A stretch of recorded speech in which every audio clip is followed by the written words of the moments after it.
ಬಹುಶಃ ಅಂಥದ್ದೇ ಒಂದು ಯೋಗ ಆಕಸ್ಮಿಕವಾಗಿ ನಿಮ್ಮ ನಡುವೆ ನನ್ನ ಇರುವಿಕೆ ಮತ್ತು ನನ್ನ ಭಾವನೆಗಳನ್ನು ಹಂಚಿಕೊಳ್ಳೋದಕ್ಕೆ ಅವಕಾಶ ಕೊಟ್ಟಿದೆ ಅಂತ ಭಾವಿಸ್ತೇನೆ.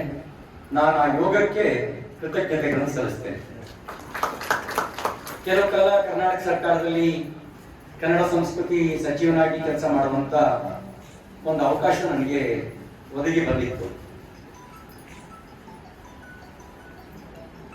ಸರಳವಾಗಿರ್ತಕ್ಕಂಥ ಸುಸಂಸ್ಕೃತರ ನಡುವೆ ಬೆರೆಯುವುದು ಬಹುಶಃ ನನ್ನೊಳಗಿನ ಕಲ್ಮಸವನ್ನು ದೂರಗೊಳಿಸಿಕೊಳ್ಳೋದಕ್ಕೆ, ನಿಮ್ಮಿಂದ ಒಂದಷ್ಟು ಜ್ಞಾನದ ಬೆಳಕನ್ನ ಪಡೆಯೋದಕ್ಕೆ ಸಾಧ್ಯ ಆಗುತ್ತೆ. ಆ ಕಾರಣಕ್ಕೆ ಇಂಥ ಒಂದು ಯೋಗವನ್ನ ದೇವರು ನನಗೆ ದಯಪಾಲಿಸಿದ್ದಾನೆ ಅಂತ ಹೇಳಿ ಭಾವಿಸ್ತಾ, ಈ ಅಮ್ಮ ಅನ್ನುವ ಪದ ಇದೆಯಲ್ಲ, ಅದು ಬೆಲೆ ಕಟ್ಟಲಾಗದ ಕನ್ನಡ ಸಂಬಂಧವನ್ನ ಸೂಚಿಸ್ತದೆ. ಅಮ್ಮ ಎಂಬುದು ಕನ್ನಡ ಕರುಳಿನ ಕರೆಯೋಲಿ ಅಂತ ಕವಿ ಕರೆದರು. ಅವ್ವ, ಅಬ್ಬೆ, ಅಮ್ಮ ಅಂತಂದ್ರೆ ಅಲ್ಲಿ ಸಂಬಂಧ ಬರಲ್ಲ. ಹಿರಿಯರು ಹೇಳಿದ್ರು, ಉಪ್ಪಿಗಿಂತ ರುಚಿ ಇಲ್ಲ, ತಾಯಿಗಿಂತ ಬಂಧು ಇಲ್ಲ ಅಂತ ಹೇಳಿ. ಕಣ್ಣಿಗೆ ಕಾಣುವ ದೇವರು ಎಂದರೆ ಅಮ್ಮನೇ ತಾನೇ ಅಂತ ಹಾಡು ಕಟ್ಟಿ ಹಾಡಿದ್ರು. ಹಾಗೆ ಇಷ್ಟೆಲ್ಲ ಉಪಮೇಯಗಳು ಒಬ್ಬನಿಗೆ ಯಾಕೆ ಬಂತು, ಅಮ್ಮನಿಗೆ ಯಾಕೆ ಬಂತು? ಕಾರಣ ಇಲ್ಲದೆ ಇಲ್ಲ. ನಾವು ಹೇಳೋಕ್ಕಿಂತ ಮುಂಚೆ ಎದ್ದು ನಾವು ಮಲಗಿದ ಮೇಲೆ ಮಲ್ಗೋಳಿ ಆಡೋದು ನಮ್ಮ ಮನೇಲಿ ಇದ್ರೆ ಅದು ನಮ್ಮ ಅವ್ವನೇ, ಅದು ಅಮ್ಮನೇ. ಇವತ್ತಿನ ಸರ್ಕಾರಿ ಲೆಕ್ಕದಲ್ಲಿ ಡ್ಯೂಟಿ ಅಂತ ಚಾರ್ಜ್ ಮಾಡೋದಾದ್ರೆ, ಓಟಿ ಅಂತ ಕೊಡೋದಾದ್ರೆ ಎಷ್ಟು ಕೊಡಬೇಕಿತ್ತು? ಅಷ್ಟು ಮಾತ್ರ ಎಲ್ರಿಗೂ ಅಡಿಗೆ ಮಾಡಿಟ್ಟು ಎಲ್ರೂ ಊಟ ಬಡಿಸಿ ನಾವು ಊಟ ಮಾಡೋದನ್ನು ನೋಡಿ ಆನಂದ ಪಡೋಳು ಅಮ್ಮ. ನಾನ್ ಮಾಡಿದ್ದೀನಿ ನನಗೆ ಇರಲಿ ಅಂತ ಹೇಳಲ್ಲ, ಅಥವಾ ನಾನ್ ತಿಂದು ಮಿಕ್ಕಿತ್ತು ಉಳ್ಳೋರಿಗೆ ಅಂತ ಭಾವಿಸಲ್ಲ. ಅಡಿಗೆ ಮಾಡಿಟ್ಟು ನಮಗ್ ಬಡಿಸಿ ನಾವು ಉಣ್ಣೋದ್ರೊಳಗೆ ಆನಂದ ಪಡೋಳು ಅವ್ವ. ಮಿಕ್ಕಿ ಉಳಿದ್ರೆ ತಾನು ಉಳಿದು ಉಣ್ತಾಳೆ, ಇಲ್ಲದಿದ್ರೆ ಎಷ್ಟು ದಿನ ನಮಗೆ ಅಡಿಗೆ ಮಾಡಿ ಊಟ ಹಾಕಿ ಆಕೆ ಉಪವಾಸ ಇರೋ ಗೊತ್ತಿಲ್ಲ. ಅದಕ್ಕೇನೆ ಹೇಳಿದ್ದು, ಕಣ್ಣಿಗೆ ಕಾಣುವ ದೇವರು ಎಂದರೆ ಅಮ್ಮನ ತಾನೇ ಅಂತ ಹೇಳಿದ್ದು. ನಮ್ಮ ದೇಶದ ಸನಾತನ ಸಂಸ್ಕೃತಿ ಒಂದ್ ಕಾಲದಲ್ಲಿ ಶ್ರವಣ್ ಕುಮಾರ್ ನಂತವರು ತಂದೆ ತಾಯಿಗಳನ್ನ ಅದೇನೋ ಹೇಳ್ತಿಲ್ವ, ಅದಕ್ಕೆ ಏನ್ ಕರಿತಿರೋದು, ಡೋಲಿ ತಕ್ಕಡಿ, ಅದರಲ್ಲಿ ತಂದೆ ತಾಯಿಗಳನ್ನು ಕೂರಿಸ್ಕೊಂಡು ತೀರ್ಥಯಾತ್ರೆ ಮಾಡ್ತಿದ್ದ ಕಥೆಯನ್ನ ಹೇಳ್ಕೊಡ್ತಾ ಇದ್ದ. ಇವತ್ತು ಇಂಥ ಒಂದು ಮಣ್ಣಿನ ನೆಲದಲ್ಲಿ ನಮ್ಮದಲ್ಲದ ವೃದ್ಧಾಶ್ರಮಗಳು ತಲೆ ಎತ್ತಿದ್ದಾರೆ. ನಮ್ದಲ್ಲದೆ ಇರಲಿಲ್ಲ. ಯಾರು 9 ತಿಂಗಳು ಹೊಟ್ಟೆಯೊಳಗೆ ಇಟ್ಟು ಕಾಪಾಡಿದ್ದಲ್ಲದೆ ಆಮೇಲೆ ಹೊತ್ತವಳು ಹೆತ್ತು ತುತ್ತು ತಿನ್ನಿಸಿ ಸಾಕ್ತಳೋ ಆ ತಾಯಿಯನ್ನ ವೃದ್ಧಾಶ್ರಮಕ್ಕೆ ಸೇರಿಸುವ ಸಂಸ್ಕೃತಿ ಅದು ನಮ್ದು ಆಗಬಾರದು. ಯಾಕೆ ಹೀಗಾಗಿದೆ? ಗಂಭೀರವಾಗಿ ಸಮಾಜ ಆಲೋಚಿಸಬೇಕು ಮತ್ತು ಇದಕ್ಕೆ ಪರಿಹಾರವನ್ನು ಸಮಾಜವೇ ಕಂಡುಕೊಳ್ಬೇಕು. ಯಾಕೆಂದ್ರೆ ಇಲ್ಲಿ ನಮ್ಮಲ್ಲಿ ವ್ಯಾವಹಾರಿಕ ಬದುಕಲ್ಲ ನಮ್ದಿರೋದು ಸಂಬಂಧಗಳ ಮೇಲೆ ನೆಲೆ ನಿಂತಿರುವ ಸಂಸ್ಕೃತಿ ನಮ್ದು. ವ್ಯವಹಾರ ಬಿಸ್ನೆಸ್ ನಲ್ಲಿ ಆದ್ರೆ ಮನೆಗೂ ವ್ಯವಹಾರ ಬಂದ್ಬಿಟ್ರೆ ಸಂಬಂಧ ಎಲ್ಲಿ ಉಳಿತಾವೆ?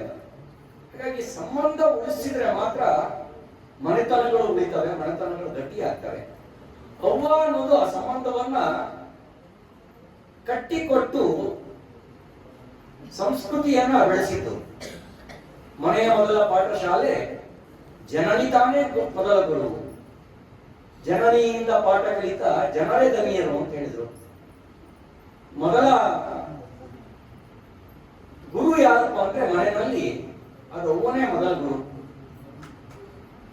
ಹಾಗಾಗಿ ಅವ್ವ ಹೆಸರಿನ ಪ್ರಶಸ್ತಿ ಪಡೆಯೋದು ಅಂತಂದ್ರೆ ಸಾಮಾನ್ಯ ಅಂತ ಭಾವಿಸಬಾರದು. ಒಬ್ಬ ಹಂಚ್ಕೊಳ್ಳೋದು ಅದು ಎಲ್ರಿಗೂ ಸಾಧ್ಯ ಇಲ್ಲ ಸಂಗತಿ.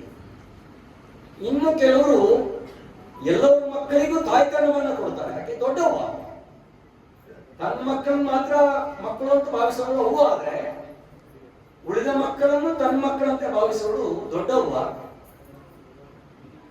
ಈ ಪ್ರಶಸ್ತಿ ಕೊಟ್ಟಿರುವ ಉದ್ದೇಶ, ಪ್ರಶಸ್ತಿ ಪಡೆದವರು ದೊಡ್ಡವ್ವನ ತರ ವಿಶಾಲ ಹೃದಯಿಗಳಾಗಿ ಉಳಿದವರನ್ನು ತನ್ನ ಮಕ್ಕಳಂತೆ ಭಾವಿಸಬೇಕು ಅನ್ನುವಂತ ಒಂದು ಉದಾತ್ತ ಹಿರಿಮೆಯ ಹಿನ್ನೆಲೆಯಲ್ಲಿ ಪ್ರಶಸ್ತಿ ಕೊಟ್ಟಿದ್ದಾರೆ ಅಂತ ಭಾವಿಸಿ ಈ ಪ್ರಶಸ್ತಿಗೆ ಭಾಜನರಾಗಿರ್ತಕ್ಕಂಥ ತಮ್ಮೆಲ್ಲರಿಗೂ ನಾನು ಅಭಿನಂದನೆಗಳನ್ನ ಸಲ್ಲಿಸಲಿಕ್ಕೆ ಬಯಸ್ತೇನೆ. ಇನ್ನು ಹೆಚ್ಚು ಮಾತಾಡುವ ಸಂದರ್ಭ ಇದಲ್ಲ. ನೋಡಿ, ಈ ಶ್ರೀಮಂತ ಯಾರು ಅನ್ನುವಂತ ಚರ್ಚೆ ಬಂದಾಗ ಹಣ ಇದ್ದವರು ಶ್ರೀಮಂತ ಅಲ್ಲ, ಧನದ ಜೊತೆಗೆ ದಾನದ ಗುಣ ಇರುವವನು ಶ್ರೀಮಂತ. ಧನ ಇದ್ದು ಎಂಜಲ್ ಕೈನಲ್ಲೂ ಕಾಗೆ ಓಡಿಸ್ತಾ ಇದ್ರೆ ಅವನು ಶ್ರೀಮಂತ ಅನ್ನಕ್ಕಾಗತ್ತ? ಅವನನ್ನ ಏನ್ ಕರೀತಾರೆ ಸಮಾಜ? ಜಿಪುಣ ಅಂತ ಕರೀತಾರೆ. ಯಾರಿಗೆ ಧನದ ಜೊತೆಗೆ ದಾನದ ಗುಣ ಇರುತ್ತೋ ಅವನು ಶ್ರೀಮಂತ. ಯಾರು ಸುಖಿ ಅಂದ್ರೆ ಮನೆಯ ಜೊತೆಗೆ ಮನಃಶಾಂತಿಯೂ ಇರುತ್ತಲ್ಲ ಅವನು ಸುಖಿ. ಯಾರಲ್ಲಿ ಸಂತೃಪ್ತಿ ಇರುತ್ತೆ ಅಂದ್ರೆ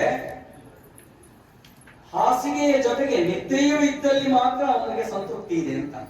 ಹಾಸಿಗೆ ಮಾತ್ರ ಇದೆ, ನಿದ್ದೆ ಇಲ್ಲದೆ ಇದ್ರೆ, ಮನೆ ಇದೆ ಮನಃಶಾಂತಿ ಇದೆ ಇದ್ರೆ, ಹಸಿವಿನ ಜೊತೆಗೆ ಭೋಜನವೂ ಇದ್ದವನು ಅವನು ಸುಖಿ ಅಂತ. ಕೆಲವರಿಗೆ ಹಸಿವಿದೆ, ಊಟ ಇಲ್ಲ. ಕೆಲವರಿಗೆ ಊಟ ಇದೆ, ಹಸಿವಿಲ್ಲ.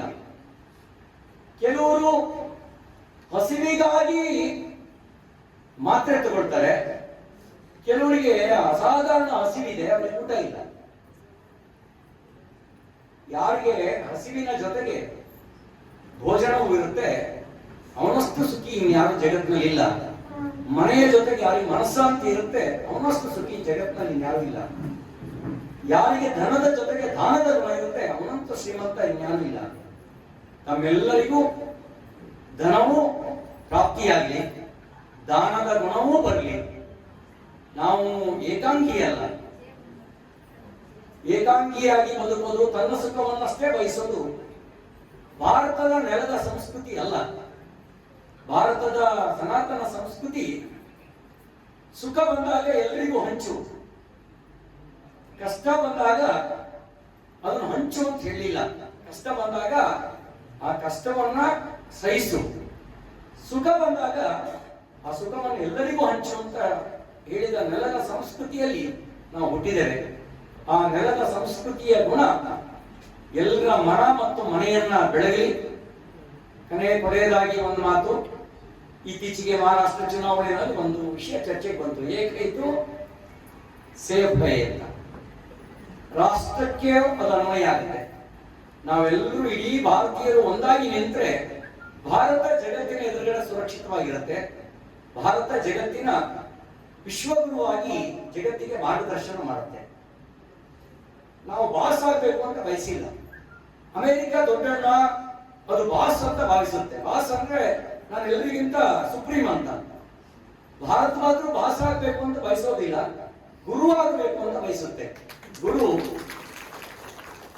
ಅರಿವಿಲ್ಲದವರಿಗೆ ಅರಿವನ್ನು ಮೂಡಿಸ್ತಾನೆ ಮತ್ತು ಗುರಿಯ ಕಡೆಗೆ ಕರ್ಕೊಂಡು ಹೋಗ್ತಾನೆ, ಮಾರ್ಗದರ್ಶನ ಮಾಡ್ತಾನೆ. ಭಾರತ ಜಗತ್ತಿಗೆ ಅಂತ ಗುರುವಾಗಬೇಕು ಅಂತ ಭಾವಿಸುತ್ತೆ. ನಾವು ಒಂದಾಗಿ ನಿಂತಾಗ ಭಾರತ ಗುರುವಾಗಿ ನಿಲ್ಲಬಲ್ಲದು. ಹಾಗೆ ಒಂದು ಸಮಾಜವಾಗಿ ನಾವು ಜಾತಿ, ಮತ, ಅಸ್ಪೃಶ್ಯ, ಸ್ಪರ್ಶ ಈ ಭೇದವನ್ನ ಮರೆತು ನಿಂತಾಗ ಸಮಾಜ ಶಕ್ತಿಶಾಲಿ ಆಗುತ್ತೆ. ಆ ರೀತಿ ನಾವೆಲ್ಲರನ್ನು ಒಂದು ಮಾಡೋದಕ್ಕೆ ಹೇಗೆ ಅವ್ವ ಮನೆಯನ್ನ ಒಟ್ಟುಗೂಡಿಸ್ತಾಳೋ ಹಾಗೆ ಅವ್ವನ ಗುಣ ನಮ್ಮೆಲ್ಲರಲ್ಲೂ ಬೆಳೀಲಿ. ಎಲ್ಲರೂ ನಮ್ಮವರಾಗಿ ನೋಡುವಂತ ಉದಾತ್ತ ಸಂಸ್ಕೃತಿ ನಮ್ದಾಗಲಿ. ನಾನು ಒಂದು ಹಳ್ಳಿಯಿಂದ ಬಂದಿದ್ದೀನಿ. ಹಳ್ಳಿಗಳಲ್ಲಿ ಮನೆಗೆ ಬಂದವ್ರನ್ನ ಊಟ ಮಾಡಿದೀರಾ ಅಂತ ಕೇಳೋ ಪದ್ಧತಿ ಇಲ್ಲ. ಬನ್ನಿ ಬೇಕಾದ ತೋರ್ಕೊಳ್ಳಿ ಊಟ ಮಾಡಿ ಅಂತ ಕರೆಯುವ ಪದ್ಧತಿ ಇರೋದು. ಯಾಕೋ ಏನೋ ಇತ್ತೀಚಿನ ದಿನಗಳಲ್ಲಿ ಪಾಶ್ಚಾತ್ಯ ಸಂಸ್ಕೃತಿ ನಮ್ಮೊಳಗೂ ತಲೆ ಎತ್ತಾ ಇದೆ. ಅದು ಒಳ್ಳೆದನ್ನ ನಾವು ಸ್ವೀಕಾರ ಮಾಡೋಣ, ಹೊರಗಡೆಯಿಂದ ಒಳ್ಳೇದು ಬಂದ್ರೆ ಅದು ನಾವು ಸ್ವೀಕಾರ ಮಾಡೋಣ, ಅದ್ರ ವಿಕೃತಿಯ ಸಂಸ್ಕೃತಿ ಆಗಬಾರ್ದು. ನಾವೆಲ್ಲ ಚಿಕ್ಕ ಹುಡುಗರು ಇದ್ದಾಗ ಹುಟ್ಟಿದಪ್ಪ ಅಂತ ಹೊಸ ಬಟ್ಟೆ ತೊಟ್ಟು ಅಪ್ಪ ಅಮ್ಮನಿಗೆ ನಮಸ್ಕಾರ ಮಾಡಿ ಮಂದೇವರಿಗೆ ಹೋಗಿ 2 ಕಾಯಿ ಮಾಡಿಸ್ಕೊಂಡ್ ಬರೋ ಪದ್ಧತಿ ಇತ್ತು. ಈಗ ಹಂಗಲ್ಲ, ದೀಪ ಆರಿಸಿ ಕೇಕ್ ಕಟ್ ಮಾಡಿ ಅದರಲ್ಲಿ ಏನ್ ಸಂದೇಶ ಕೊಡ್ತೀವಿ? ದೀಪ ಬೆಳಗಿಸೋದ್ರೊಳಗೆ ಅಜ್ಞಾನದ ಕತ್ತಲೆ ದೂರ ಆಗ್ಬೇಕು ಅನ್ನೋ ಸಂದೇಶ ಇದೆ, ಜ್ಞಾನದ ಬೆಳಕು ಹಚ್ಚಬೇಕು ಅನ್ನೋ ಸಂದೇಶ ಇದೆ. ಆದ್ರೆ ಕಟ್ ಮಾಡೋದ್ರೊಳಗೆ ಏನ್ ಸಂದೇಶ ಇದೆ? ಒಳ್ಳೇದಿದ್ರೆ ಸ್ವೀಕಾರ ಮಾಡೋಣ, ಒಳ್ಳೇದು ಯಾವ್ದು ಬಂದು ಸ್ವೀಕಾರ ಮಾಡೋಣ. ಹೊಸ ವರ್ಷ ಯುಗಾದಿಯ ದಿನ ಬೇವು ಬೆಲ್ಲವನ್ನು ತಿಂದು ಕಷ್ಟ ಸುಖವನ್ನ ಸಮಾನವಾಗಿ ಸ್ವೀಕರಿಸಿರೋ ಸಂದೇಶ ಕೊಡ್ತೀವಿ. ಆದ್ರೆ ನ್ಯೂ ಇಯರ್, ಕ್ಯಾಲೆಂಡರ್ ಇಯರ್ ದಿನ ಮಧ್ಯರಾತ್ರಿ ಕುಣಿದು ಕುಪ್ಪಳಿಸಿ ಎಷ್ಟು ಜನ ಆಕ್ಸಿಡೆಂಟ್ ಮಾಡ್ಕೊಂಡು ಕೈಕಾಲು ಮಾಡ್ಕೊಂಡು ಎಷ್ಟು ಜನ ಯಮಲೋಕ ಸೇರ್ತಾರೆ ಗೊತ್ತಿದೆಯಲ್ಲ. ಆ ವಿಕೃತಿಗಳು ಸಂಸ್ಕೃತಿಯ ಜಾಗವನ್ನು ಅತಿಕ್ರಮಿಸಿಕೊಳ್ಳೋದು ಅಪಾಯಕಾರಿ. ಹಾಗಾಗಿ ಸಂಸ್ಕೃತಿಯನ್ನ ಜತನದಿಂದ ಮನ ಮತ್ತು ಮನೆಯಲ್ಲಿ ಪ್ರತಿಷ್ಠಾಪಿಸಿಕೊಂಡು ಆ ಮೂಲಕ ಸಮಾಜಕ್ಕೆ ಅದು ಪಸರಿಸುವಂತೆ ನೋಡ್ಕೊಳ್ಬೇಕು. ಅವ್ವ ಅನ್ನೋದು ಆ ಒಂದು ಸಂಸ್ಕೃತಿಯ ಪ್ರತೀಕ. ಆ ಸಂಸ್ಕೃತಿ ಸದಾಕಾಲ ಚಿರಂತರ ವಾಹಿನಿಯಾಗಿ ಹರಿಯಲಿ ಅಂತೇಳಿ ಶುಭ ಹಾರೈಸಿ, ಡಾಕ್ಟರ್ ಶರಣಬಸಪ್ಪ ವಡ್ರಕೇರಿಯವರು ಅವರು ಏನು ಈ ಒಂದು ಒಳ್ಳೆ ಕಾರ್ಯವನ್ನ ಮಾಡಿದ್ದಾರೆ, ಅಮ್ಮನ ಹೆಸರನ್ನ ಚಿರಸ್ಥಾಯಿಯಾಗಿರಬೇಕು ಅನ್ನುವಂತ ಒಂದು ಪುಟ್ಟ ಪ್ರಯತ್ನವನ್ನ ಮಾಡಿದ್ದಾರೆ. ಅದು ಒಂದು ದೀಪ ಹಚ್ಚುವ ಕೆಲಸ. ಆ ದೀಪದಿಂದ ಮತ್ತಷ್ಟು ದೀಪಗಳನ್ನ ಬೆಳಗಿಸಿ ಅಜ್ಞಾನದ ಅಂಧಕಾರ ದೂರ ಆಗಲಿ ಅಂತ ಹೇಳಿ ನಾನು ಪರಿಭಾವಿಸಿ, ಈ ಸಂದರ್ಭದಲ್ಲಿ ಮಾರ್ಗ ಮತ್ತು ಸಿದ್ದಯ್ಯ ಪುರಾಣಿಕರ ಕುರಿತಾಗಿರ್ತಕ್ಕಂಥ ಪುಸ್ತಕವನ್ನು ಕೂಡ ಅನಾವರಣಗೊಳಿಸ್ತೀರಿ. ಪುಸ್ತಕಗಳು ಅದು ಸಂಸ್ಕೃತಿಯ ವಾಹಕಗಳು. ಆ ರೀತಿ ಪುಸ್ತಕಗಳು ನಮ್ಮೊಳಗಿರುವಂತ ಅಜ್ಞಾನದ ಕತ್ತಲೆಯನ್ನು ದೂರಗೊಳಿಸೋದಕ್ಕೆ ನೆರವಾಗ್ತವೆ. ಅದಕ್ಕಾಗಿ ಈ ಸಂದರ್ಭದಲ್ಲಿ ನಾನು ಬರಬೇಕಾದ್ರೆ ಮುಲಾಜಿಗೆ ಬಂದೆ. ಇಲ್ಲಿ ಬಂದಾಗ ಸಂತೃಪ್ತಿಯಿಂದ ನಿಮ್ಮ ನಡುವೆ ನಾನು ಭಾವನೆಗಳನ್ನು ಹಂಚ್ಕೊಂಡಿದ್ದೀನಿ ಅಂತ ಹೇಳಿ ನಾನು ಮಾತು ಮುಗಿಸ್ತಾ ಇದ್ದೀನಿ. ನಮಸ್ಕಾರ.